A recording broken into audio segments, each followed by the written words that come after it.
San Juan, Puerto Rico. Some 70,000 people were ordered to evacuate their homes Friday after a rain-swollen dam in Puerto Rico failed in the latest disaster caused by Hurricane Maria.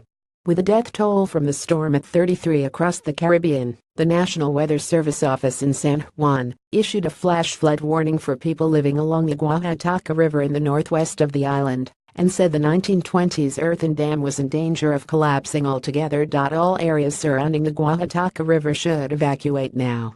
Their lives are in danger, the service said in a tweet.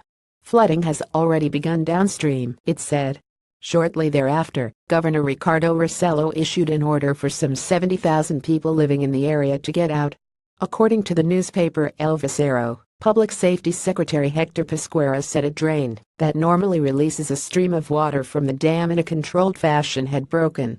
So instead, the busted drain sent water gushing down a sort of ramp-style conduit and eventually washing away huge chunks of soil from the grassy green slope of the dam, according to video on the Weather Nation website. However, the flash flood warning was set to expire in a few hours, the Weather Service said, suggesting that the river waters were going down. Puerto Rico was already battling dangerous floods after Hurricane Maria ravaged the island early Wednesday.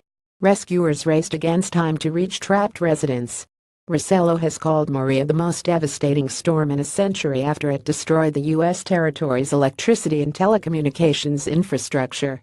Rossello told CNN the island is lacking communications, and the preliminary assessment at this point is 13 fatalities. Right now our efforts are to make sure we have everybody safe, that we can rescue people. Our efforts have already produced almost 700 rescues, so we're clearly focused on that. The National Hurricane Center said some areas in Puerto Rico could see 40 inches more than a meter of rain from Maria, and Rossello warned of dangerous mudslides brought on by the deluge. We have a lot of flooding, we have reports of complete devastation of vulnerable housing. Of course it's still raining over here. Maria has been blamed for at least 33 deaths, including 15 in Dominica, 3 in Haiti and 2 in Guadeloupe.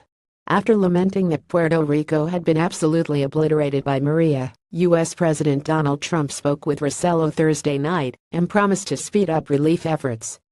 Although the southeast coast suffered the worst damage, no part of the island escaped the storm's wrath, including the capital San Juan, where there was widespread flooding.